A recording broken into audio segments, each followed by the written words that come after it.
Aleluia. Amém. Vamos sentar, irmãos. Quero convidar você a abrir a palavra do Senhor no livro de Filipenses, capítulo 3. Filipenses 3. Aleluia.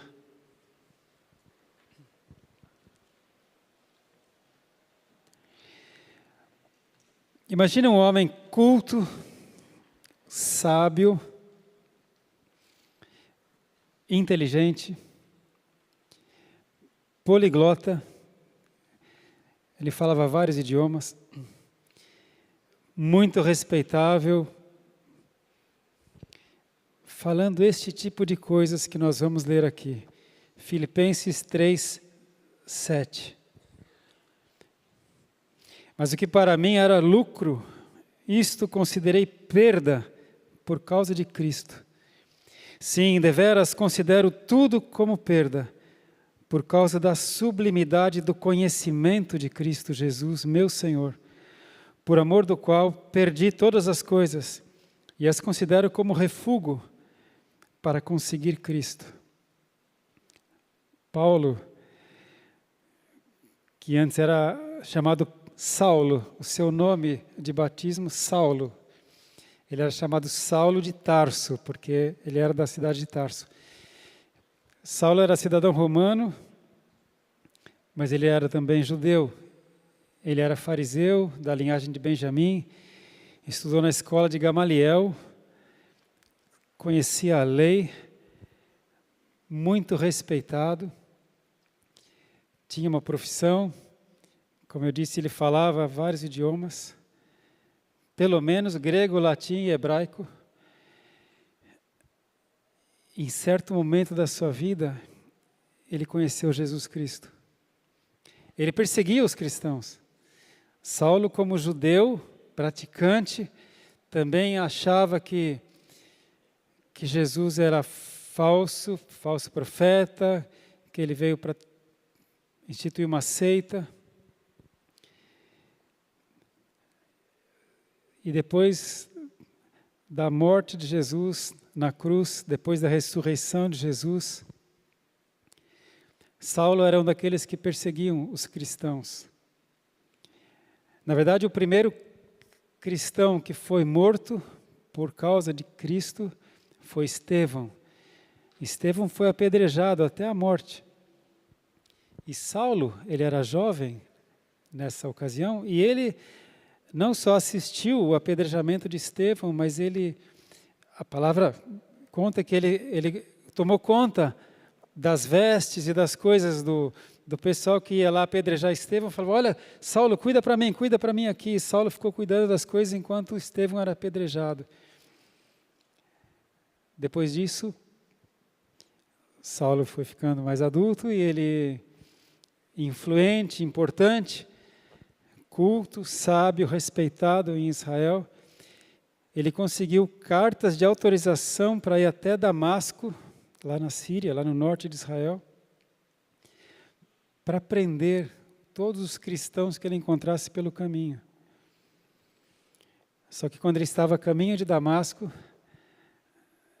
Jesus encontrou com ele, o Senhor Jesus, ressurreto, claro. Uma luz muito forte, uma voz, que todos aqueles que estavam com Saulo ouviram essa voz, e Saulo cai por terra. A gente costuma dizer que ele caiu do cavalo, mas a palavra não fala se ele estava a cavalo ou jumento ou se ele estava a pé. O fato é que ele caiu por terra. E Jesus disse: Saulo, Saulo, por que você está me perseguindo? E Saulo disse: Quem és? Quem é, Senhor? E Jesus disse: eu sou Jesus, a quem você persegue. Saulo teve um encontro com Jesus. Naquele mesmo momento ele ficou cego. Isso tudo está na palavra, né? E ele ficou cego até que o Senhor Jesus manda um homem para orar por ele. No mesmo momento que orou por ele, ele ficou 3 dias cego. Caem escamas dos seus olhos, ele volta a enxergar. E Jesus fala: Saulo, eu te encaminho para as nações. Eu te encaminho para falar com reis e governadores. E eu vou mostrar para você, Saulo, que a palavra fala, dura coisa é recalcitrar contra os aguilhões. Ou seja, é difícil dar murro em ponta de faca, Saulo. Eu vou te mostrar o que é sofrer pelo meu nome. Porque Saulo impôs grandes perdas aos cristãos, eles judiavam, os cristãos eram arrancados das suas casas, as mulheres levadas à força, crianças, eles eram queimados ou eram jogados aos leões, os cristãos, e Saulo fazia isso. E agora Jesus fala, agora eu vou te mostrar, Saulo, como é que é sofrer pelo meu nome. E a partir daí, Saulo foi um dos maiores propagadores do nome de Jesus. Aleluia! Ele sofreu. Ele foi apedrejado, foi dado como morto, ele foi açoitado, ele passou por naufrágio, ele sofreu muito. Mas nunca deixou Jesus, porque ele encontrou Jesus. Aquele que perseguia encontrou aquele a ele perseguia. E você sabe que Saulo perseguia os cristãos, e Jesus fala, eu sou Jesus a quem você persegue. Quando alguém persegue um cristão, persegue a Cristo, porque nós somos o corpo de Cristo. Você tem que entender isso, você é corpo de Cristo. Nós fomos comprados.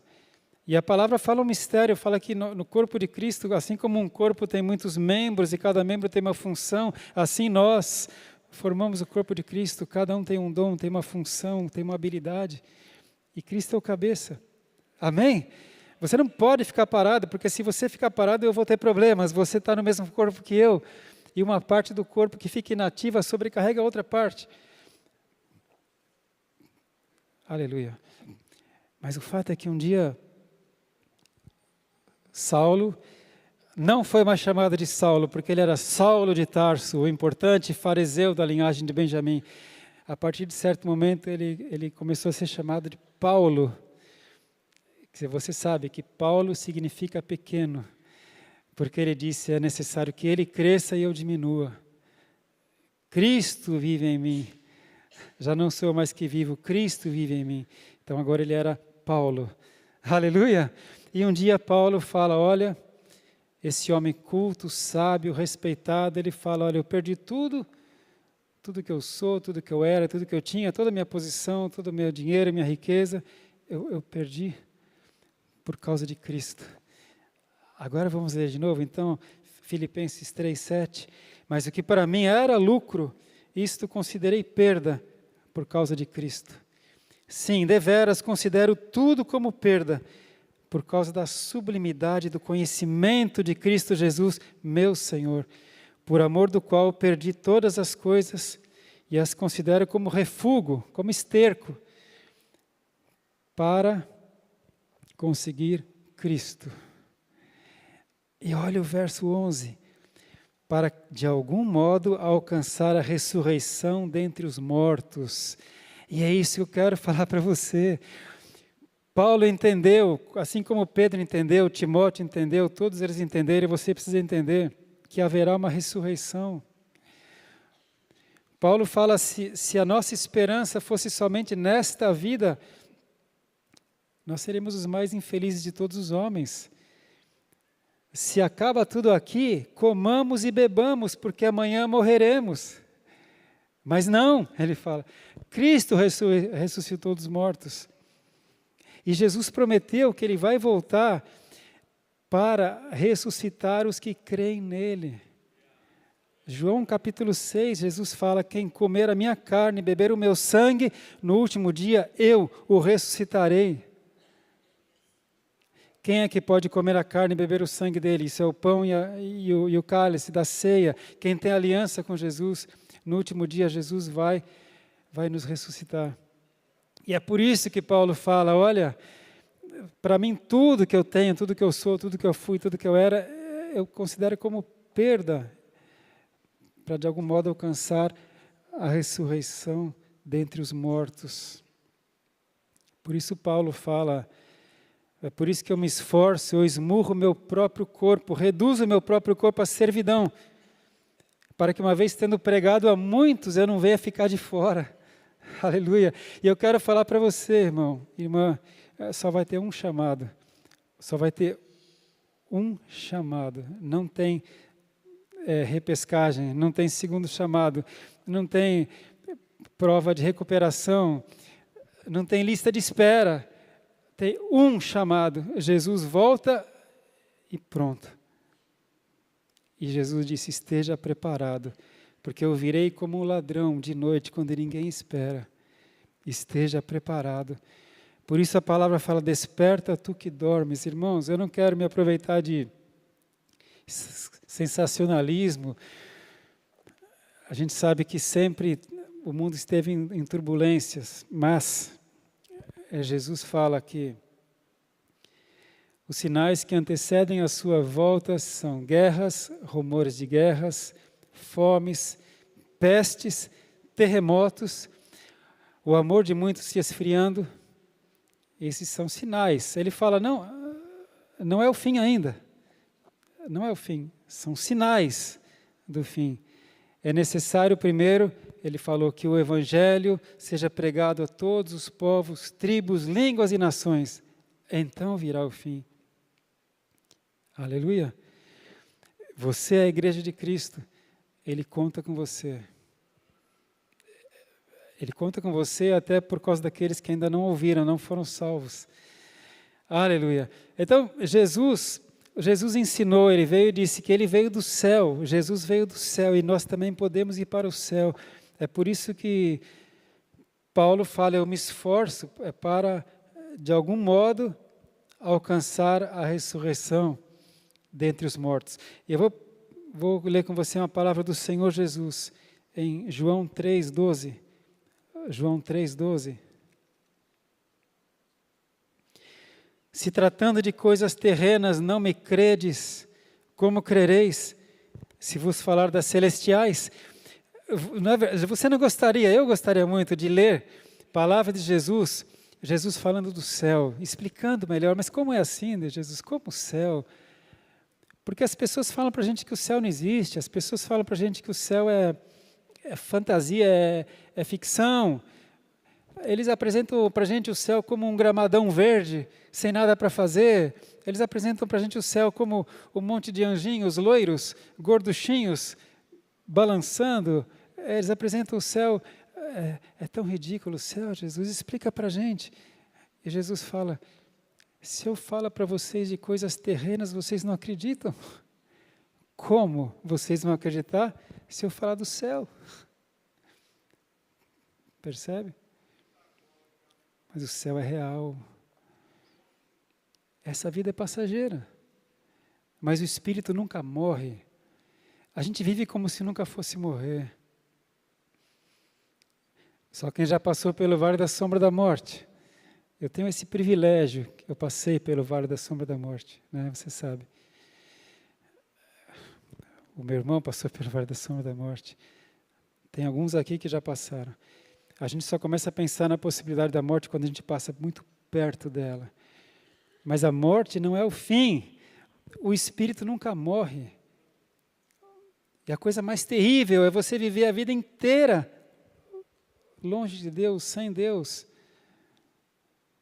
E a coisa mais linda é você passar a eternidade com Deus. Isso é chamado vida eterna. Então Jesus disse aqui, olha, em verdade,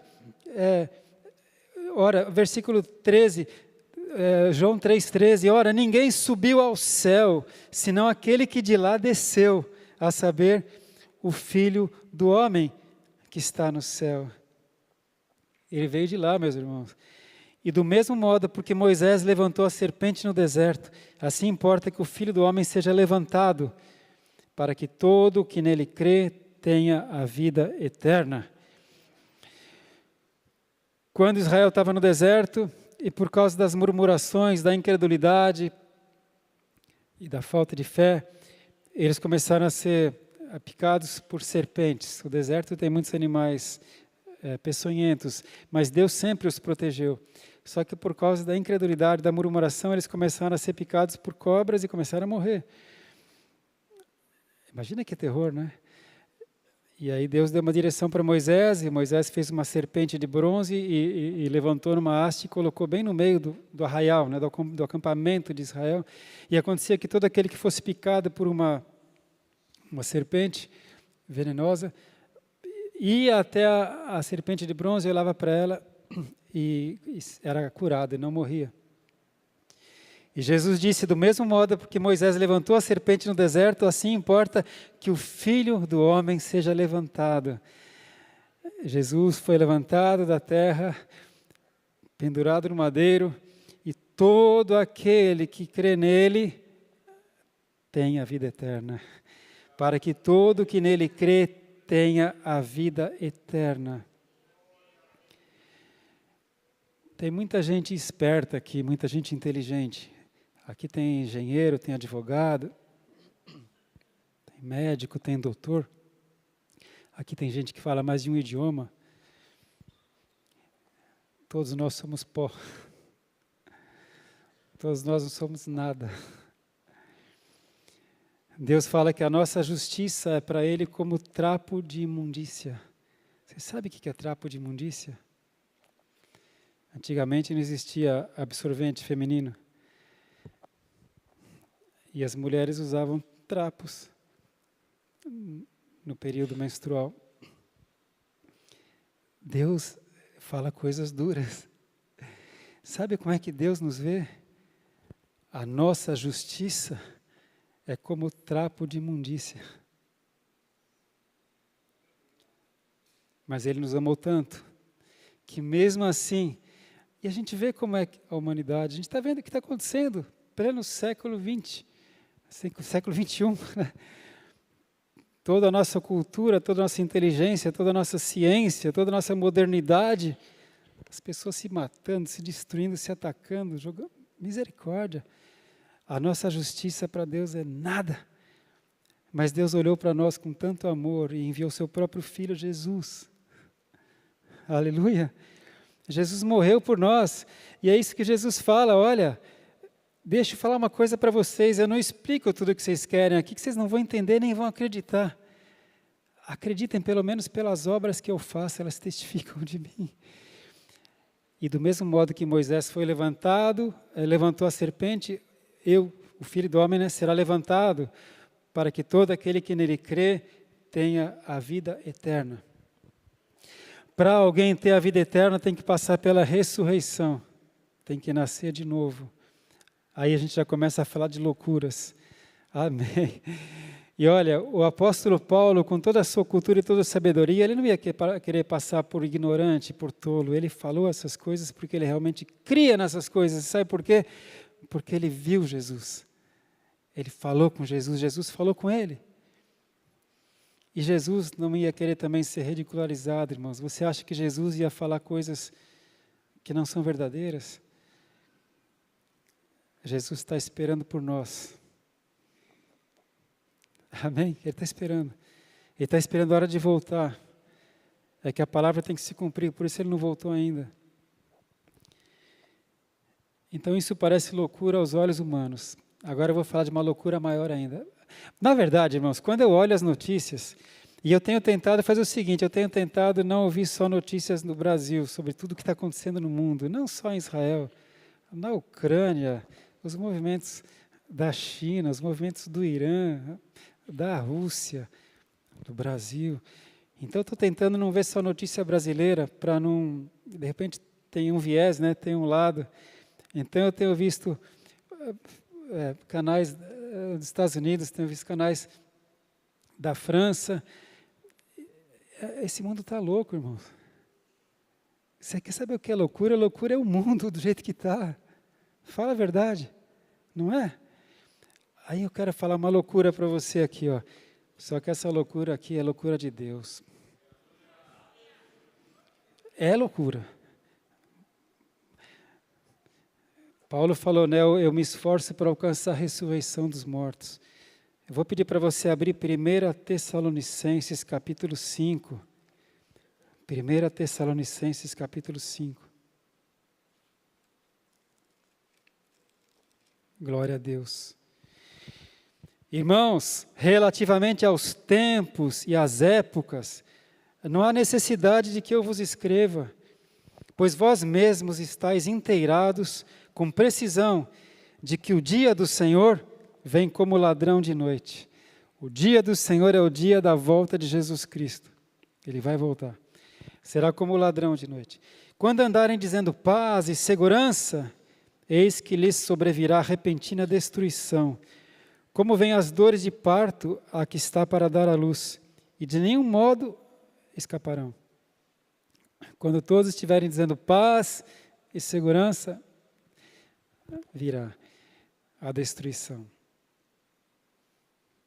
Claro que nós não chegamos ainda nesse ponto. Por enquanto a gente está vivendo guerras e rumores de guerras e turbulências e problemas. Mas vai chegar alguém que vai dar a paz mundial. Vai ter. Ele é chamado de o anticristo. Ele vai prometer uma outra paz. E aí virá a repentina destruição. Mas antes dessa repentina destruição, o Senhor Jesus Cristo vai voltar para buscar a sua igreja. A sua igreja. Não a igreja nominal. Não. Jesus falou, muitos naquele dia me dirão, Senhor, Senhor, em teu nome eu fiz maravilha, Senhor, em teu nome eu expulsei demônios, Senhor, em teu nome eu curei enfermos. E Jesus vai falar, afaste de mim, não te conheço. Você pratica a iniquidade. Aí, verso 13, dá uma olhada em 1 Tessalonicenses 4:13. Que loucura é essa? 1 Tessalonicenses 4:13. Não queremos, porém, irmãos, que sejais ignorantes com respeito aos que dormem. Os que dormem é aos que já morreram. Aos que já morreram. Para não vos entristecerdes como os demais que não têm esperança. Pois, Paulo escreveu, tá? Se cremos que Jesus morreu e ressuscitou, assim também Deus, mediante Jesus, trará em sua companhia os que dormem. Ora, ainda vos declaramos por palavra do Senhor isto, nós, os vivos, os que ficarmos até a vinda do Senhor, de modo algum precederemos os que dormem. É óbvio que quando Jesus voltar, vai ter gente viva na terra. É óbvio que alguma geração vai estar, não sei se é a nossa geração, não sei se é a geração dos meus filhos ou dos meus netos, eu não sei. Mas o fato é que quando Jesus voltar, alguns já vão ter morrido, a maioria, mas alguns vão estar vivos. E o que ele afirma aqui? Nós, os vivos, os que ficarmos até a vinda do Senhor, de modo algum precederemos os que dormem. Porquanto o Senhor mesmo, dada a sua palavra de ordem, ouvida a voz do arcanjo e ressoada a trombeta de Deus, descerá dos céus e os mortos em Cristo ressuscitarão primeiro. Paulo fala para de algum modo alcançar a ressurreição dos mortos. Alguns vão ressuscitar para a vida eterna e alguns vão ressuscitar para a morte eterna. A morte eterna é uma vida eterna sem Deus, é um tormento eterno.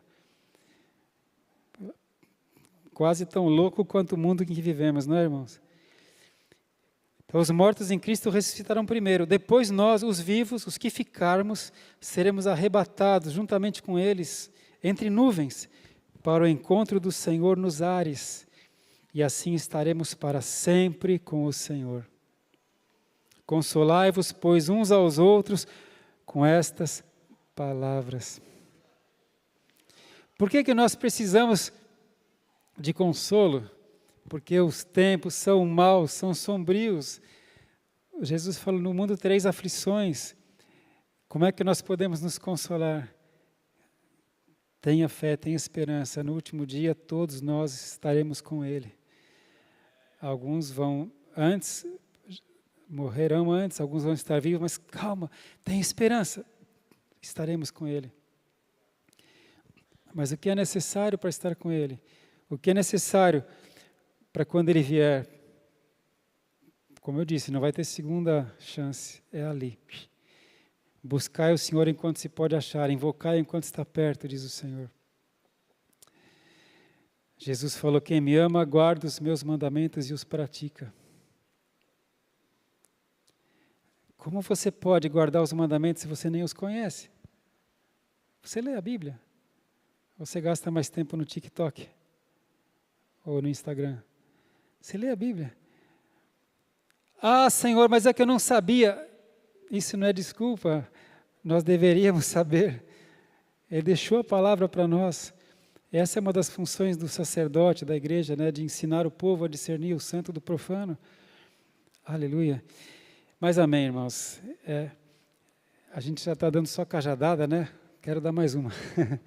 Porque é melhor levar a cajadada agora, mas ir para o céu, do que ficar todo alegrinho, dizendo Deus é amor, e depois passar por julgamento e talvez não ir para o céu.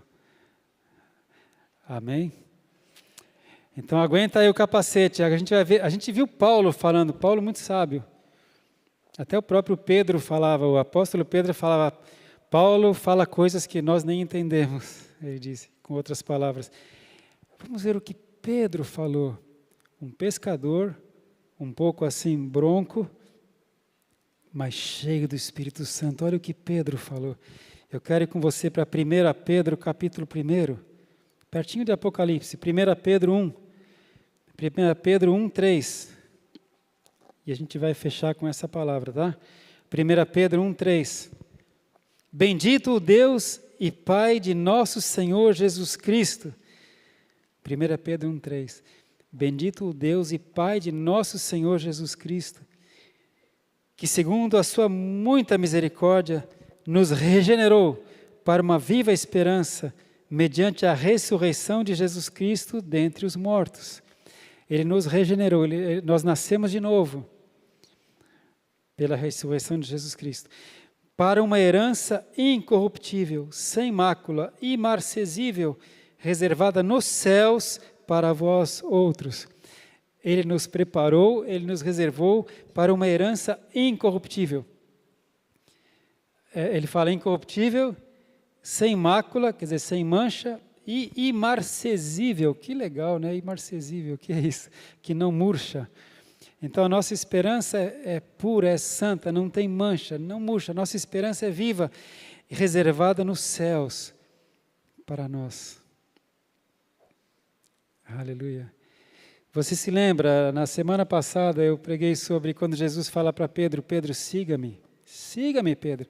Não vai voltar para a sua velha vida. Lembra? Pedro estava começando a querer voltar a pescar e Jesus fala, Pedro, você me ama? Cuida das minhas ovelhas e siga-me. E aqui está Pedro já bem mais velho, falando da nossa herança no céu. A nossa herança. Vós que sois guardados pelo poder de Deus, mediante a fé, para a salvação preparada para revelar-se no último tempo. A salvação só vai se revelar no último tempo, que é no dia do Senhor, é quando Cristo voltar. Até lá você tem que crer no invisível, tem que esperar no invisível. Por isso que ele fala que nós estamos guardados pela fé, porque a salvação só se revela no último tempo. Sabe aquele gol que é marcado no último segundo do jogo? A nossa salvação só se revela no último tempo. Jesus fala que num momento, num piscar de olhos, ele volta. E a igreja é arrebatada. Aí já era. Não tem outra chamada, só tem um único chamado. Nisto exultais. Olha o verso 6, olha o recado dele para nós. Exulte, alegre-se, embora no presente, neste tempo presente, por breve tempo, se necessário, sejais contristados por várias provações. Para que, uma vez confirmado o valor da vossa fé, muito mais preciosa do que o ouro perecível, mesmo apurado por fogo, redunde em louvor, glória e honra na revelação de Jesus Cristo. Que a sua fé preciosa se revele em glória e honra quando Jesus se revelar. Quando Jesus voltar, eu espero, em nome dele, eu espero estar lá com ele. Eu espero ver a minha família. Tem uma promessa, creia no Senhor Jesus e será salvo tu e tua família. Tem uma promessa. Mas a pergunta é, eu tenho sido luz? Eu tenho sido exemplo? Será que a minha esposa, os meus filhos, os meus netos olhando para mim falam: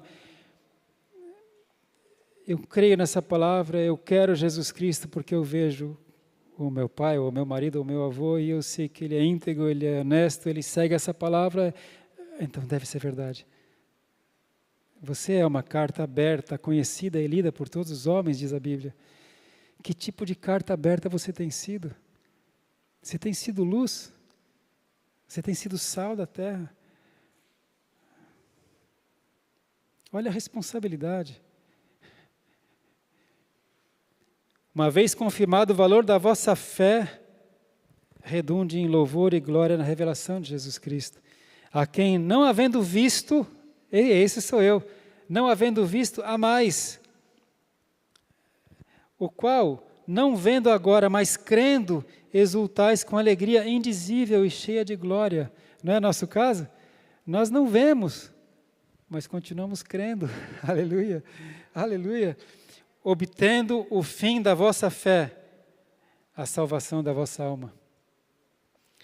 Qual é o fim? Qual é o destino final? Qual é o auge? Qual é o foco da nossa fé? A salvação da nossa alma. Aleluia! É por isso que Deus fala, quer você coma, quer você beba, quer você faça qualquer outra coisa, faça tudo para a glória de Deus. Viva com os pés na terra, mas a cabeça no reino dos céus. Irmãos, quando você me vê aqui, alguns, sabe, uma vez na sala das crianças, depois me contaram, perguntaram assim, como você acha que é na casa do apóstolo? E aí eu sei que as crianças, algumas, né, falam, deve ter um monte de Bíblias abertas na casa. Eu acho que eles devem orar o dia inteiro, devem ficar orando o dia inteiro. Jesus deve estar lá. E as crianças falaram algumas coisas, né? Deve ter nuvem.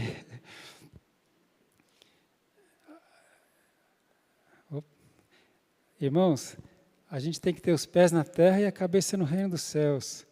Amém? Claro, eu trabalho, você sabe, eu tenho uma profissão, eu tenho uma vida normal, uma vida natural, mas eu sei em quem tenho crido. Eu sei que Ele tem o meu tesouro está guardado até aquele dia. Eu sei que quando Jesus voltar, eu tenho que estar pronto, porque eu não sei quando Ele vai voltar. Eu tenho que estar pronto. Então, o alvo da nossa fé é a salvação da nossa alma. Aleluia! E é por isso que Ele fala isso tudo para nós. Eu quero exortar você a ser uma igreja viva. Nós somos a igreja viva de Cristo. Nós temos dons, nós temos ministérios, cada um faz uma coisa. Olha que bênção esse teatro. Irmãos, essa peça de teatro vai ficar marcada na vida de muitas dessas crianças. Eles vão lembrar de Jesus, não é? Que bênção esse ministério de teatro, que bênção o ministério de louvor, que bênção aqueles que estão lá agora cuidando dos carros para nós, cuidando das nossas crianças, que bênção esses que estão aqui na filmagem. Cada um de vocês é importante no corpo de Cristo. Não viva só para você, viva para Cristo. E quando a gente vive para Cristo, a gente ajuda uns aos outros. Eu quero que você chegue lá e eu conto com as suas orações para que eu chegue lá. Eu quero que a sua família se salve, porque, irmão, salvação é eterna e perdição também é eterna. E eu também quero que você ore pela minha família. Você entende? A coisa séria, o fim da nossa fé é a salvação da nossa alma. Então, quando você chega em casa, agora, não vai ficar se intoxicando muito rapidamente já com a internet ou com a televisão ou com Netflix ou com outras plataformas. Calma, para um pouco, se alimenta da palavra de Deus. Fala, Deus, eis-me aqui, Senhor, usa-me a mim, tem algum dom, tem alguma coisa que eu posso fazer, eu quero ser útil, eu quero ser luz. Jesus vai voltar, irmãos. Amém? Aleluia. E finalmente, essa eu até escrevi aqui, Colossenses 3,4 diz assim, quando Cristo, que é a nossa vida, se manifestar, então vós também sereis manifestados com Ele em glória. Quando Cristo, Colossenses 3,4, quando Cristo, que é a nossa vida, Cristo é a nossa vida. Quando Ele se manifestar, nós também seremos manifestados com Ele em glória. É o que a palavra fala lá em 1 Coríntios capítulo 15, explica muito bem como será a ressurreição. Nós vamos receber um corpo de glória. Carne e sangue não herdarão a vida eterna. É necessário que o que é corruptível se revista da incorruptibilidade, o que é mortal se revista da imortalidade. Então nós seremos todos transformados, nós receberemos um corpo de glória. Por isso que ele fala, quando Ele se manifestar na sua glória, nós também seremos manifestos com Ele em glória. Nem todos, porém. Aqueles que morreram em Cristo e aqueles que vivos estão com Cristo, irão com Ele. Os demais, todos, passarão por um julgamento. Apocalipse 20, o juízo final. Vai haver um julgamento. Deus é tão justo, irmãos, tão bom, que até a pior pessoa que passou pela face da terra vai passar por julgamento. E aí cada um vai ser provado e julgado pelas suas obras. Mas aquele que morreu com Cristo, ou aquele que estiver vivo na sua vinda com Cristo, já está justificado por Cristo. Justificados, pois mediante a fé temos paz com Deus. Então, se você for justificado, irmão, viva uma vida justa, viva uma vida digna. Pedro mesmo, o apóstolo Pedro, o pescador, falando agora cheio do Espírito Santo, logo na sequência do texto que nós lemos, ele fala, sede santos, pois Ele é santo. Sede santos, pois Ele é santo. Aleluia! E isso é bênção, ser igreja, porque a gente ajuda um ou outro a ser santo.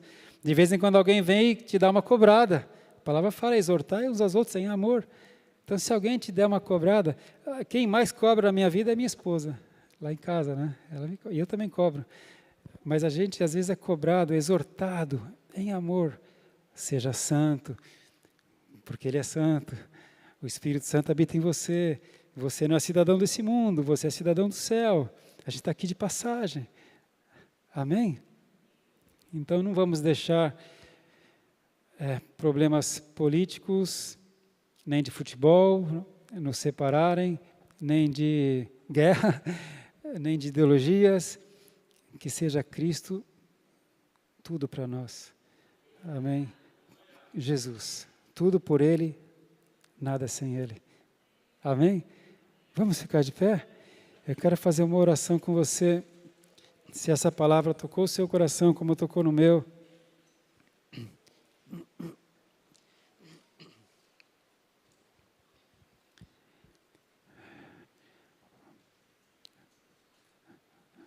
Houve um dia na vida de Paulo que ele disse, já não sou eu quem vivo mais, Cristo vive em mim. E esse viver que eu tenho aqui na carne, eu vivo pelo Filho de Deus, que me amou e se entregou por mim. Se a gente tem essa consciência, irmãos, tudo fica pequeno. Tem algo maior por trás de tudo isso. Tem o amor de Jesus. Tem a volta de Jesus. Tem a esperança da vida eterna. Tem a ressurreição dos mortos. Aleluia.